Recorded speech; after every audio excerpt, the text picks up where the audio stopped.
We're still waiting for the Cincinnati Bengals to make their defensive coordinator move. So let's catch up on what we've learned about Scott Peters and what's going on with that Paycor Stadium lease.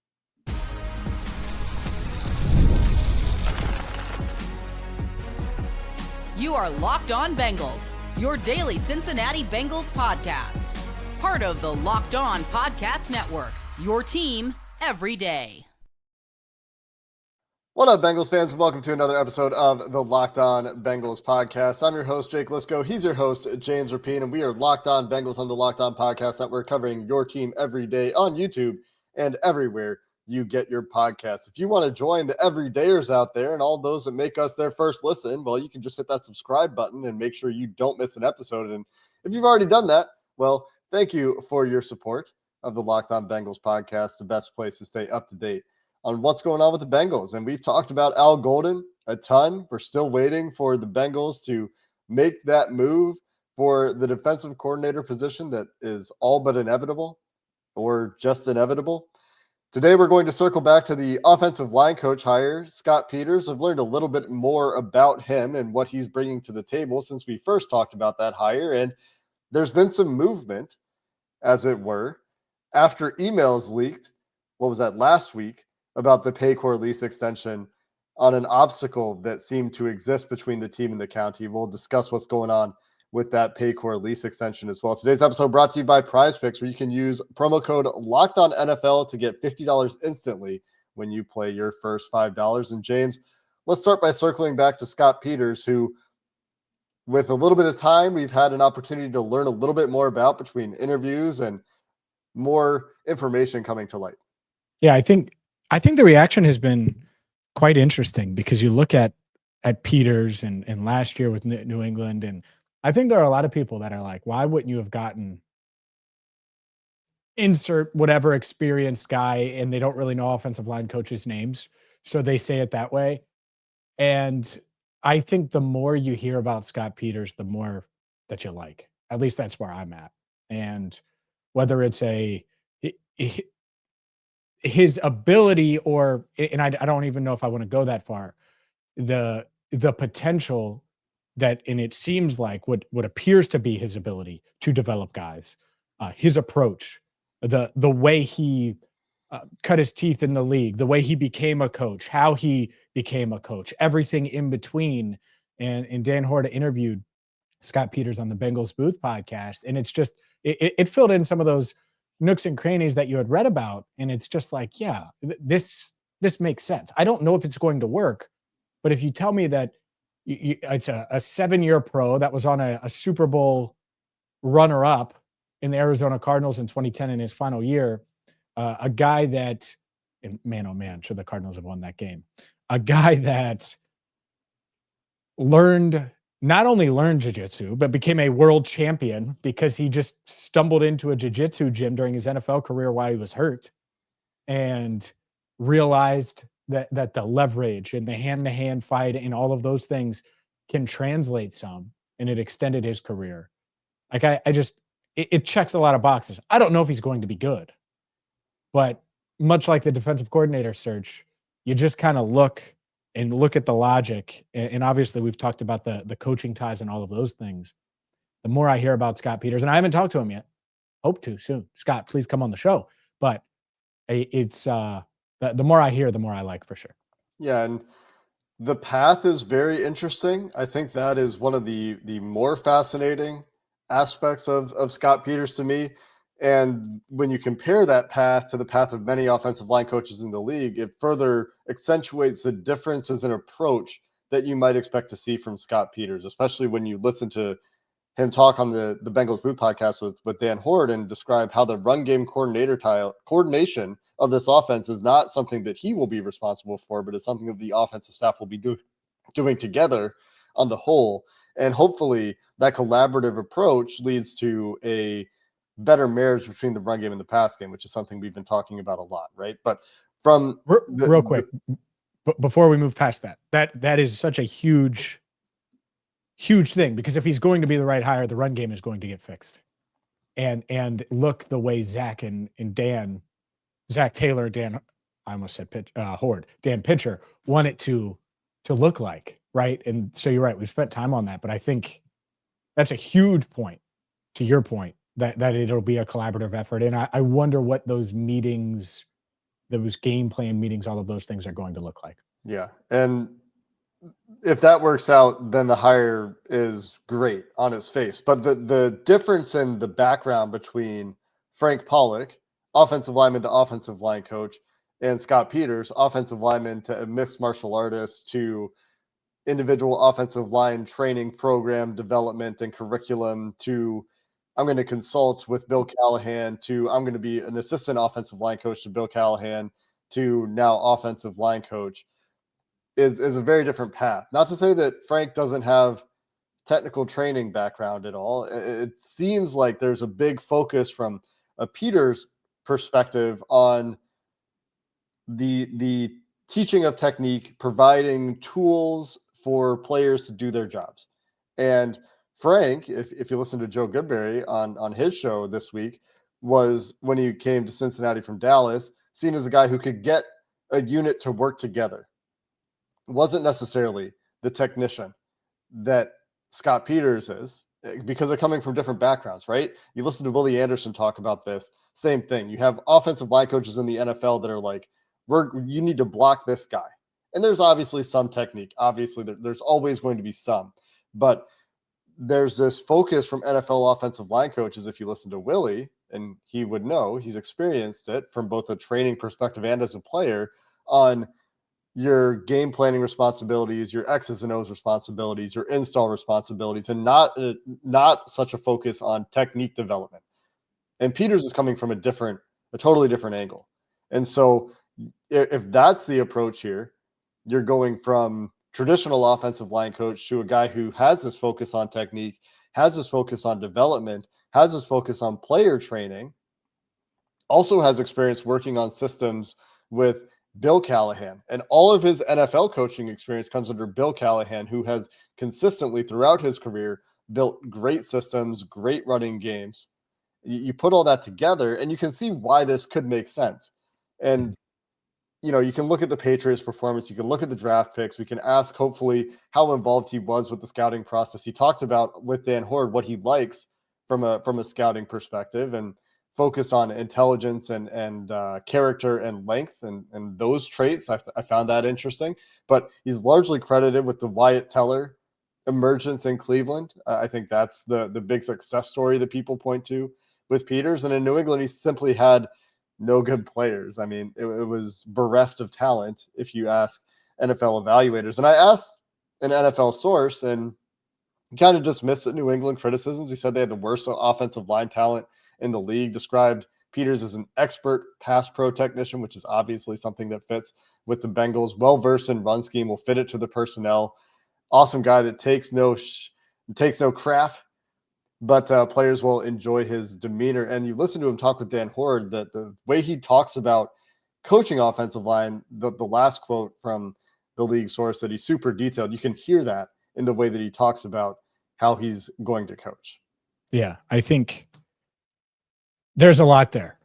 And the ultimate thing, the only reason Scott Peters matters, the only reason, is to protect nine. That might be with the run game. That might be with the reason people care, the reason we're talking about him, the reason why offensive line is a topic each and every year on Locked On Bengals, and for Bengals fans always, is to keep Joe upright. And so he knows how the Bengals play. He's seen it firsthand. And that's the other element here that I think is important, is knowing that they got to fix this. Again, the run game just felt like a sidecar. And it can be from an attempt standpoint, but it's got to be in partnership with the pass game. And you have to be able to use it to finish games. And it'll help Joe not have to be this superhuman iRobot processor in the red zone. And in times when it's just really, really hard to play the way they're playing. It's why I have more thoughts on this. It's why they weren't an elite offense this year. They were really good offense, but they were inconsistent. And so they can get better on offense. Let's continue with some more on Scott Peters. We'll do that coming up next.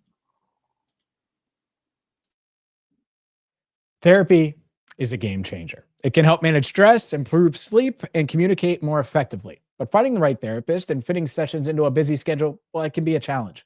That's where Talkspace comes in. Talkspace is the leading virtual therapy provider, and it makes getting the help you need easy, accessible, affordable.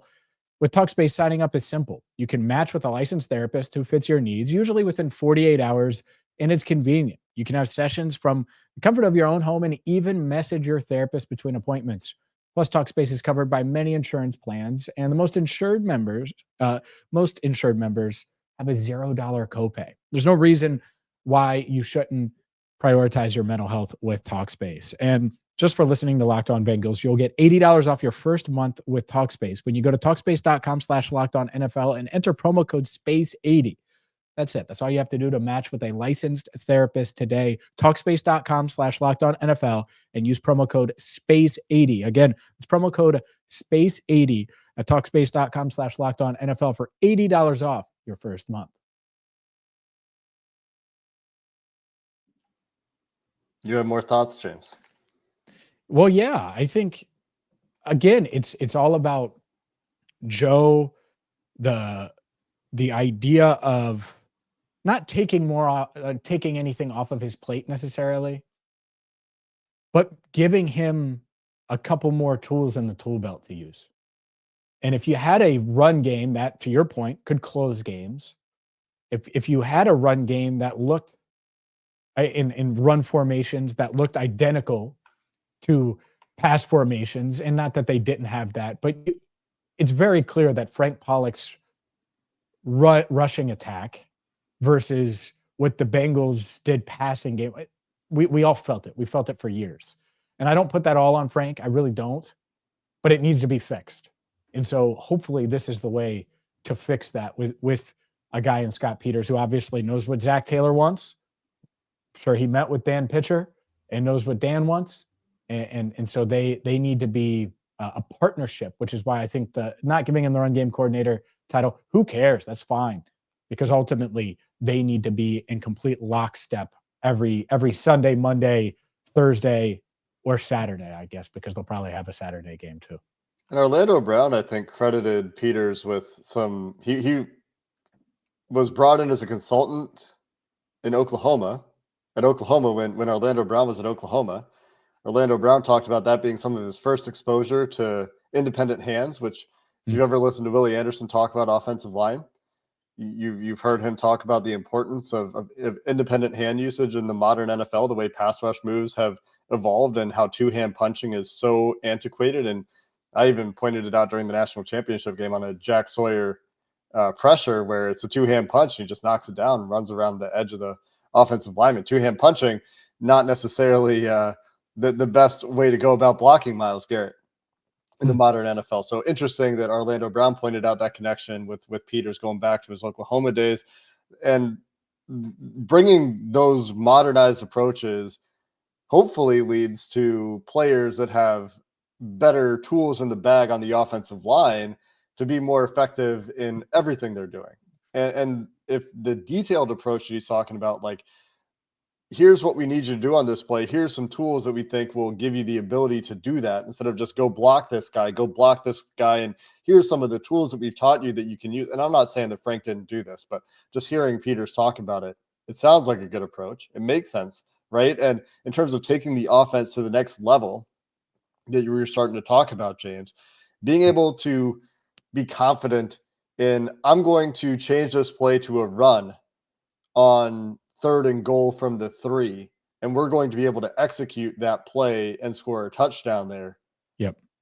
Or being able to run to close out games, or run to bleed clock when you're up 10 with 6 minutes left in a game and you don't want to give the opposing offense 2 more possessions. These are things that the Bengals were not able to do very well this year, or really last year either, 23 or 24. They weren't great at it. And I know that things really changed when Jake Browning became the quarterback late in the year in 23, or I guess the second half of the year. But those building a run game, and again, the national championship game serving as a great microcosm for this. When you can threaten the run game like that, when you also have those guys on the outside that Ohio State certainly does, it just makes you that much harder to stop. even when there is a defense that tries to throw the kitchen sink at you and has a whole bunch of things that they can try to do to answer you. Yeah, I think it's part of it. I think the other thing with Scott Peters that's going to be interesting is just having a new person, a new set of eyes evaluating, and hopefully, like the Cordell Volson pick, right? I think Frank Pollock, and this again, I may be way off, and Duke Tobin, someone may say this to Duke Tobin and they may laugh, but I think Cordell Volson is the anti-Jackson Carman. I think Frank Pollock was like, man, you're giving me this guy that has talent in Jackson, that has no work ethic, that has no care, that is never going to be good. Give me a guy that works hard. And that's fine. But just because Cordell Volson works really, really hard doesn't mean he's going to be a good pass protecting guard for the Cincinnati Bengals.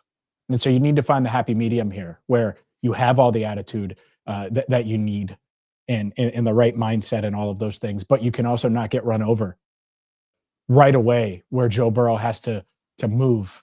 And this was on Hard Knocks. I just watched last week's Hard Knocks last night, and the Steelers and the Ravens both playing a snap where Cam Hayward just goes right through Cordell Volson, like right through him. And I get it. It's Cam Hayward.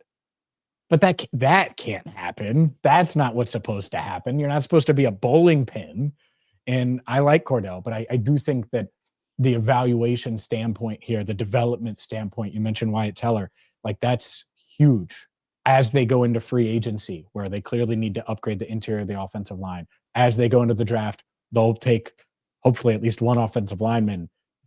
Having a guy like Scott Peters who's going to be involved in the evaluating process. I don't know if it's going to be better, but it is interesting, and getting a new set of eyes, given his background and everything that he's looking for, I think is a good thing. It will be different. And when Dan Horde asked him about his evaluation experience, he really referred to his time in Cleveland. He didn't talk about his year in New England. He talked about when he was with Bill, they were doing evaluation work. And obviously he also said that he did have an evaluation on Amarius Mims, who he'll now be working with, which would have been when he was in New England. But I don't know the answer here. You can't draft the guys that they drafted in New England. Those were seen as colossal reaches at the time. And even if they were fine for where they were picked, that process won't fly in Cincinnati. And so we don't know what his evaluation track record is. We don't know if it'll be good or bad. We don't know if the New England experience will be what happens to Peters. And maybe that approach just doesn't work in the NFL. We don't know. But they also better have a better talent situation in Cincinnati. And I think they already do with the tackles. And I think Ted Karras is more than a serviceable center. You better have a better talent situation for him in Cincinnati. And so that excuse won't exist. And so if it's as bad as it was in New England, you'll very quickly know that it was a terrible choice.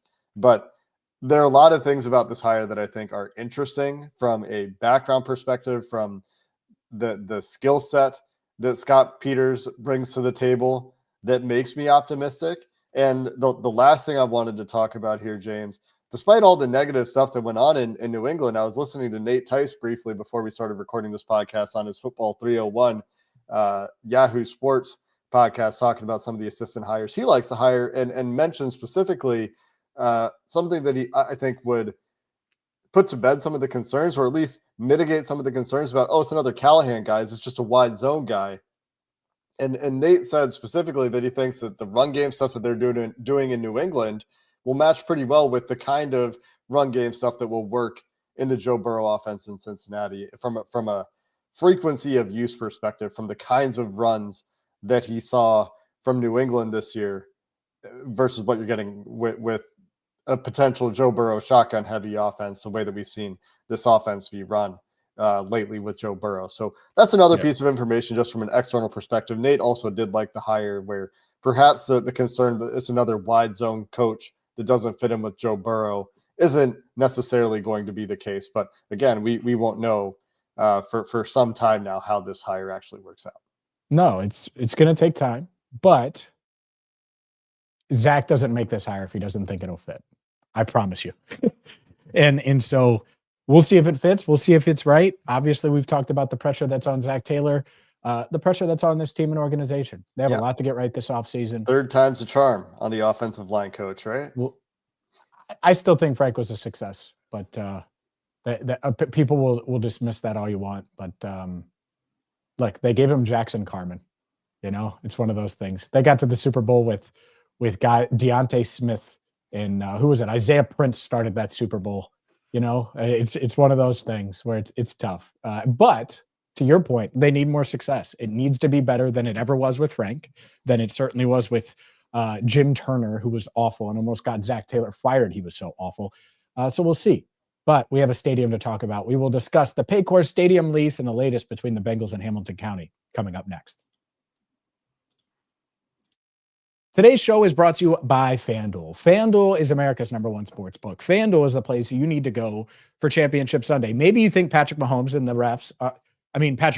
the Chiefs are going to get past the Bills. Someone is going to get mad about that, Jake. Someone is going to get mad that I just made that. But regardless, maybe you think the Chiefs are going to advance to the Super Bowl and play in New Orleans, and they're this well-oiled machine. No one can guard Travis Kelce, which I still don't understand at this point, even though Travis is a Bearcat, and obviously I'm a Bearcat as well.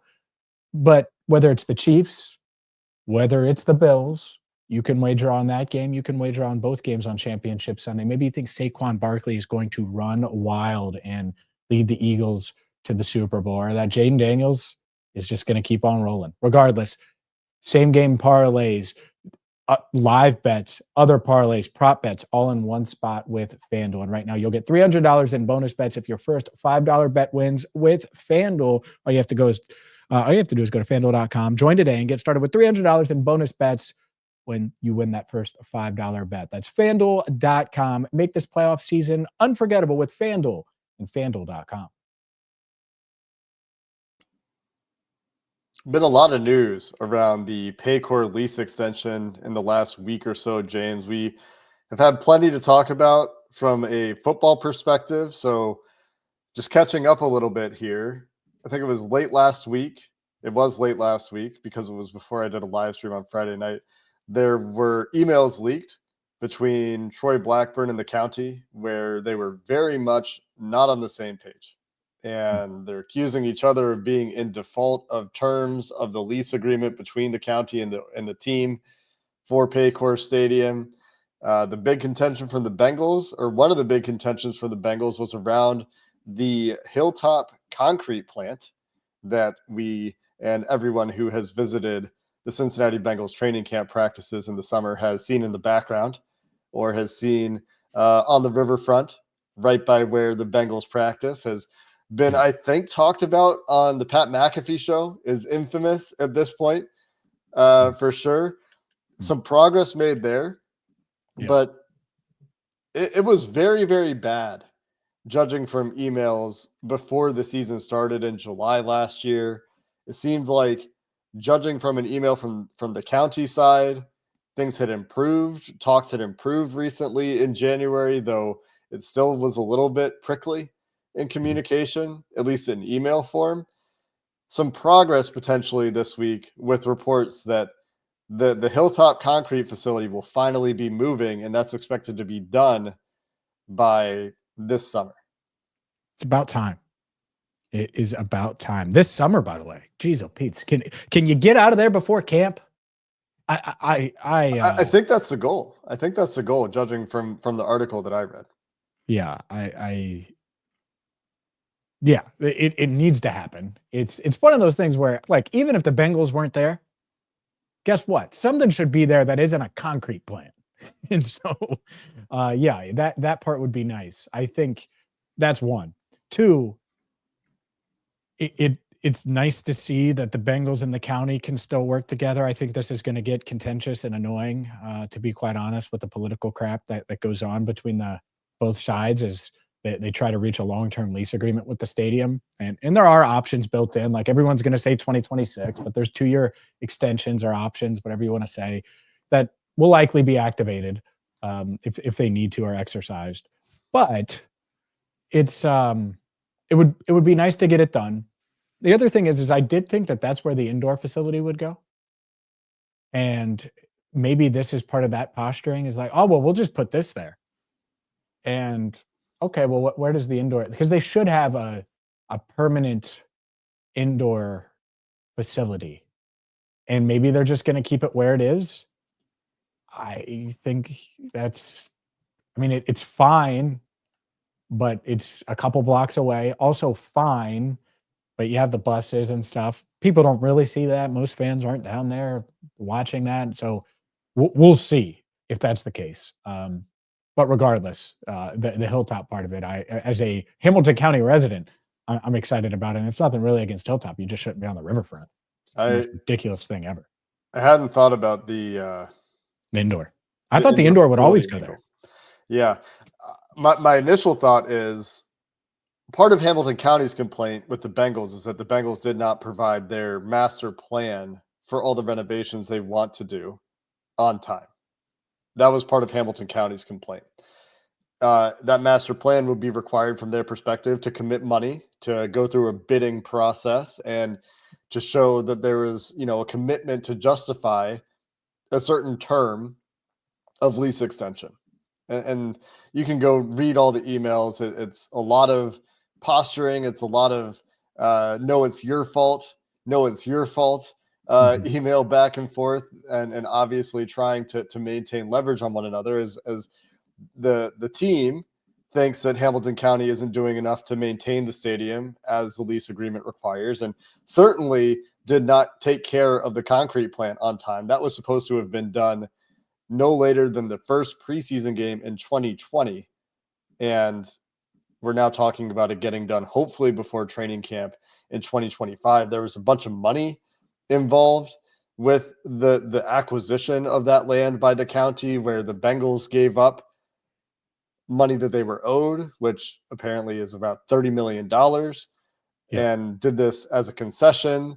So the music center, the Andrew J. Brady Music Center at the Banks, could be built in exchange that this Hilltop land was going to be acquired by the city. Parking was going to be provided there, and that is now part of the plan. Parking, tailgating, and potentially a practice facility. So we'll see what happens with the practice facility part of this, because they're talking about parking in green space. In this article, this is a WCPO report written by Paula Christian. So we'll see what happens there, but it does seem like that is potentially some progress. And when you combine that with the county's response to Troy Blackburn in an email that was confused, like, oh, I'm confused that you're still mad, judging from how the call went yesterday, was like the first line of that email. For those of you that have seen the leaked emails, suggesting that there was a very productive conversation between the team and the county, and then Troy was still upset about something. It was the payment of some sort of surcharge from the Bengals to the city that he was making with hesitancy, wrote Troy Blackburn, which surprised the county. Yeah, look, the Bengals won that negotiation in the 90s. The county is very aware of that with the stadium deal. They are. The residents are very aware of that. So it's unique territory, because county officials now are they're thinking about winning. And we've talked about this in free agency with the Bengals, right? It's like, well, they try to win the negotiation. Like, it's going to be tough. And you're going to see sides. You're going to see fans that are like, get it done, county, hate the county. And then you're going to see people that say, I don't care about the stupid stadium. And that doesn't mean they're not Bengals fans, but they don't want to. And so we'll keep you updated on it. I think there's certainly a chance that this gets worse before it gets better from a long-term lease extension standpoint, and the negotiating that goes into that, and how quickly things can change. The email is a good example of that. But today, given this report, given the Hilltop thing, that is a positive, to be very, very clear. And so the fact that they were able to work together to get that finalized, the Bengals help facilitate that a bit with that $30 million. All right, let's see if we can keep progressing and moving forward in the right direction. It was described by, who was talking about this representing the county? It's described by, I have his last name, looking for his first name, or her, Denise Dryhouse was talking to, man, nobody knows how to pronounce that from looking at it. Dryhouse? In Cincinnati, they do. You're just in Canada. She told WCPO, essentially, the Bengals are paying for the property and the county, the taxpayers, will own it. It really created a win-win situation. So described here by Hamilton County Commission president as a win-win. That's great. I mean, we like win-wins. And like you said, James, this could very well, and I think should be expected to remain contentious between the Bengals and the county. I do find it interesting how quickly this Hilltop thing came together after those emails leaked. And maybe that's coincidence. Maybe this was already well in progress and expected to happen in this timeline. But that being a big point of contention in those leaked emails, and then the Hilltop commitments being met with the concrete facility very shortly thereafter. Interesting timing, to say the least. Yeah, very, very interesting timing. It's probably not a coincidence, but maybe it is. You never know. Regardless, hopefully it moves in the right direction. It's one of those things that none of us can control, but we could certainly keep you covered for sure. Yeah, it's not the most fun thing to talk about. That's for sure. But I think there is motivation from both sides, from what you've read in the emails, to get something done. But they're gonna fight about it, and that's what we'll have to watch as this lease conversation continues. We're also going to wait and watch for news on the Bengals defensive coordinator front. We'll get some reaction. Is that you? Is that you, Al? Whenever this comes together out there for you. Until then, thanks for listening to this episode of the Locked On Bengals podcast. Hoo day, and have a good one. I think Al is at the concrete plant.